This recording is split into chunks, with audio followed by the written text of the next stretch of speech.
प्रभु की हजूरी में आप सभी का बहुत बहुत स्वागत है। मैं आस रखती हूँ और ये विश्वास करती हूँ आज का दिन आपके लिए बहुत सारी ब्लेसिंग, आशीष और अनॉइंटिंग को लेके आने वाला है प्रभु यीशु मसीह के सामर्थ्य और जिंदा नाम में। तो मेरा विश्वास है कि आप सब जैसे मैं तैयार रहती हूँ वीडियो बनाने के लिए, आप लोगों को सुबह देने के लिए, आप भी तैयार रहते हैं परमेश्वर के कलाम को लेने के लिए और सुनने के लिए और उसके ऊपर चलने के लिए। हालेलुया। आज जो परमेश्वर का कलाम आपको मिलने वाला है, आपका जीवन उसके द्वारा सेम नहीं रहेगा, क्योंकि वचन में लिखा है कि परमेश्वर का वचन खुलने से हमें प्रकाश मिलता है। तो आज प्रकाश आपके जीवन में आ चुका है प्रभु यीशु मसीह के सामर्थ्य जिंदा नाम में। आइए हम पिता की गवाही लेकर आगे की ओर बढ़ते हैं। हे हमारे पिता, तू जो स्वर्ग में विराजमान है प्रभु परमेश्वर, तेरा नाम पवित्र माना जाए। मेरे खुदावंद खुदा, तेरा राज्य है जैसे स्वर्ग में प्रभु तेरा राज्य है, वैसे पृथ्वी पर भी तेरा राज्य होने पाए। प्रभु आपका राज्य हमारे जीवन में, हमारे परिवारों में मेरे परमेश्वर, हमारे कलीसिया में मेरे परमेश्वर, हमारे सेवकाई में होने पाए मेरे परमेश्वर। आज खुदावंद अद्भुत कार्य को देखे मेरे परमेश्वर। तेरा वचन आज हमारे लिए बोले प्रभु। आज तेरा वचन ऑनलाइन कलीसिया के लिए बात करे मेरे परमेश्वर। आज खुदावंद एक एक जन जो इस वीडियो को देखने वाला है, जा देख रहा है, खुदावंद तेरी रूह से भर जाए प्रभु, तेरी सामर्थ से भर जाए। आज का सबत का दिन इनके लिए बड़ी आशीष, बड़ी छुटकारे और बड़े अभिषेक को लेके आए प्रभु यीशु मसीह के सामर्थ्य जिंदा नाम में। मेरे परमेश्वर, हमारी प्रार्थना है खुदा, आप जो दया के सागर है, आप जो अनुग्रह के मालिक है खुदा, आज तेरी अनुग्रह, तेरा दया खुदा एक एक जन के ऊपर उतरे मेरे परमेश्वर। आज सबत का दिन इनके लिए प्रभु परमेश्वर बड़ी गवाहियों का बादल पिता इनके जीवन में आए प्रभु यीशु मसीह के सामर्थ्य जिंदा नाम में। खुदा हमारी अगुवाई करे वचन को पढ़ने के लिए, समझने के लिए प्रभु, क्योंकि बिना पिता अगुवाई के पिता हम इस वचन को समझ नहीं सकते। हम चाहते हैं पवित्र आत्मा आप हमारी मदद करे, सहायता करे प्रभु यीशु मसीह के सामर्थ्य जिंदा नाम में। और विश्वास है पवित्र आत्मा हमारी अगुवाई कर रहा है प्रभु यीशु के नाम से। आमीन आमीन। Hallelujah hallelujah. तो आइए हम पढ़ते हैं रोमियो की पुस्तक और हम 6 पढ़ेंगे। रोमियो 8 अध्याय उसका 6 हम पढ़ेंगे। तो क्या लिखा है आज ध्यान से सुनिए कलीसिया। शरीर पर मन लगाना तो मृत्यु है, परंतु आत्मा पर मन लगाना जीवन और शांति है। हालेलुया। हम फिर से एक बार पढ़ते हैं। शरीर पर मन लगाना तो मृत्यु मतलब मौत है, परंतु आत्मा पर मन लगाना जीवन और शांति है। Hallelujah hallelujah hallelujah. खुदावंत के प्यारे लोगों, शरीर की क्रियाएं जो होती हैं वो हमें मौत की ओर लेके जाती है। अब आप कहेंगे शरीर की क्रियाएं मौत की ओर लेके, क्या हम शरीर में ना रहे? ऐसी बात नहीं है खुदावंत के प्यारे लोगों। शरीर में रहेंगे तो शरीर के सब काम कर पाएंगे। कौन से शरीर कामों की मैं बात करी? वो जो हम अपनी फैमिली को संभालते हैं। जेंट्स मेरे भाई घर से निकलते हैं और मेहनत करते हैं, अपने घर का पालन पोषण करते हैं। महिलाएं घर को संभालती है, वो अपने घर का पालन पोषण करती है। मैं उन शारीरिक क्रियाओं की बात कर रही हूँ। दूसरी शारीरिक क्रियाएं वो हैं जो हमें परमेश्वर से दूर करती हैं। वो कौन सी? पाप।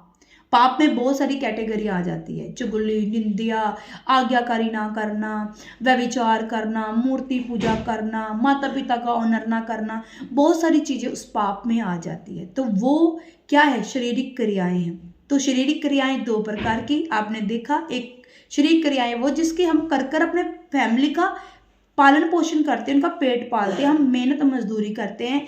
जिनको भी जो काम मिल रहा है, कोई जॉब कर रहा है वो जॉब से, कोई बिजनेस से वो बिजनेस से अपनी शारीरिक क्रियाएं करके अपना निर्वाह कर रहा है। तो दूसरा कारण शरीर का क्या है? क्रियाएं जो हम पाप में होकर करते हैं। वो बुराई, वो वैर, किसी के खिलाफ बोलना, कुड़कुड़ाना, लड़ाई झगड़े, कलेश, मन को गंदा करना, सोचे गंदी रखना, आंखों से गंदा देखना, कानों से गंदा सुनना, ये क्या है? ये शारीरिक क्रियाएं जो इंसान को शारीरिक रूप से गंदा करती है। हालेलुया। तो परमेश्वर का वचन कहता है शरीर पर मन लगाना मौत है। हम जब शरीर के ऊपर मन लगाते हैं, मतलब पाप की ओर हम मन लगाते हैं, बुराई की ओर मन लगाते हैं। मतलब मेरे पड़ोसी ने बड़ा सुंदर घर बनाया है और मैंने उसके ऊपर मन लगा लिया, मेरा भी ऐसा घर होना चाहिए। और मैं अब तंगी दे रही हूँ अपने हस्बैंड को, मुझे ऐसा घर चाहिए भाई, मुझे जहीं से तैसी करके ऐसा घर दो भाई, कर्जे से उठाकर मुझे घर दो। वो क्या है? शारीरिक क्रियाएं, मतलब किसी की ओर देख के अभिलाषी हो जाना, उसके पास ऐसा तो मेरे पास क्यों नहीं, ये भी एक पाप है।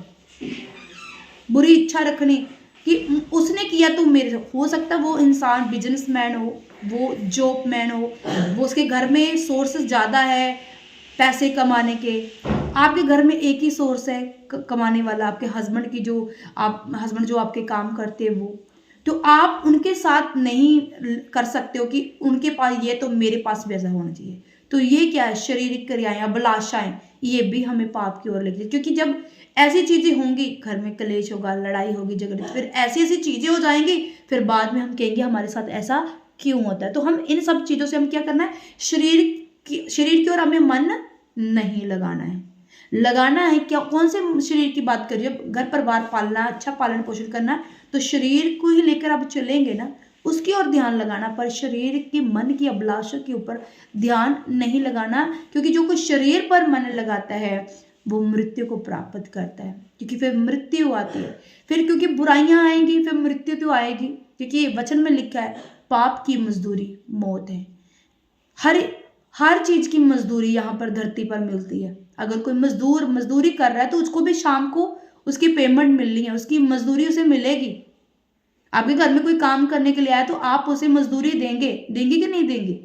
वो अपनी मेहनत की मजदूरी मांग रहा है। इसी तरह पाप की मजदूरी, आप शरीर को पाप दोगे, आप शरीर को बुराई देंगे, आप शरीर को लालसाएं देंगे, आप शरीर को व्यभिचार देंगे, जो आप शरीर को देंगे पाप के हिसाब से, तो वो पाप क्या आपके जीवन में मौत लेके आएगा। अब ये मौत क्या है? मौत केवल ये नहीं कि आप संसार से उठाए जाएंगे, आप दुनिया छोड़ के चले जाएंगे, आपको मौत मिल जाएगी। मौत की बात कर रही हूं, आपके घर में गरीबी आएगी, आपके घर में कलेश आएंगे, आपके घर में शांति नहीं होगी, मसले और भी बदतर से बदतर होते जाएंगे। मैं उस मौत की बात कर रही हूँ। आप जीवित तो होंगे, पर एक मौत वाली जिंदगी आप जी रही होगी, जिसमें खुशियां नहीं होंगी, बीमारियां आ जाएंगी, कर्ज आ जाएगा, शांति बिल्कुल में नहीं होगी। यही पाप की मजदूरी है। एक मजदूर मजदूरी करता, मेहनत करता, वो चंद पैसों को लेकर अपने घर जाता है, उसके घर में सुख और शांति आती है, उसके घर में और निर्वाह होता है उस मजदूरी के द्वारा, उसका पेट भरता है। पर अगर आप पाप की मजदूरी देखेंगे तो वो मौत है। अगर पाप बीजेंगे, पाप बीजे जाएंगे, दूसरे की चुगलियां निंदा कर करके हम पाप इकट्ठा करेंगे, तो उसकी मजदूरी जो होगी ना वो मौत के रूप में होगी। और मौत वो ऐसी होगी कि जी तो हम रहे हैं, पर जीना हमारा अच्छा नहीं होगा, वो बड़ा भयानक जीना होता है। इसलिए खुदाबंद के प्यारे लोग, हमें शरीर की अभिलाषा के ऊपर मन नहीं लगाना, क्योंकि शरीर पाप को पैदा कर देता है। शरीर, अगर हम बुरे विचारों की ओर जाएंगे, शरीर में ऐसे विचार रखेंगे, वो पाप को उत्पन्न करेंगे। हालेलुया। तो हमें किसकी ओर ध्यान देना? फिर से पढ़ते हैं, शरीर पर मन लगाना तो मृत्यु है, परंतु आत्मा पर मन लगाना जीवन और शांति। हालेलुया। हमें शरीर पर मन नहीं लगाना, आत्मा पर मन लगाना। हमें आत्मिक जीवन जीना है, आत्मिक जीवन। तो आत्मिक जीवन के क्या बेनिफिट होते हैं कि हमें, परंतु आत्मा पर मन लगाना जीवन और शांति है। आपको जीवन मिलेगा और शांति मिलेगी, जीवन और शांति। हालेलुया। जब आपके घर में रोटी होगी, आपके घर में सब प्रेम से रह रहे होंगे, कोई बीमारी नहीं होगी, कोई रोग नहीं होगा, कोई दुख तकलीफ नहीं होगी, तो आपके घर में क्या होगी? शांति। हालेलुया। क्या होगी?